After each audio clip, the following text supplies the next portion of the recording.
এই ছোট্ট জীবনে অভিমান, অভিযোগ এর চেয়ে বাস্তবতার মুখোমুখি বেশি হতে হয়। অনেক সময় পরিস্থিতি আর পরিবেশ বুঝে কষ্টটাও নিজের কাছে প্রকাশ করার ভাষা খুঁজে পায় না। অনেক সময় কষ্ট পেয়ে কান্না করার পরিবেশও থাকে না। আমরা কষ্ট পেতে পেতে সেটাকে অভ্যাসে পরিণত করে ফেলি। সমাজ আর মানুষ বলে, ধৈর্য ধরো, সব কিছু ঠিক হয়ে যাবে। আসল কথা, কিছুই ঠিক হয় না। আমাদের অভ্যাস হয়ে যায় কষ্ট পাওয়ার আর সহ্য করার। ধৈর্য এমন একটা শক্তি যেটা মানুষকে মোমের মতো নরম থেকে পাথরের মতো শক্ত বানিয়ে দেয়।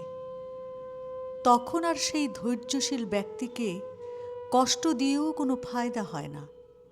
কষ্টের মুহূর্তে ধৈর্য ধারণকারী ব্যক্তিরই জয় হয়।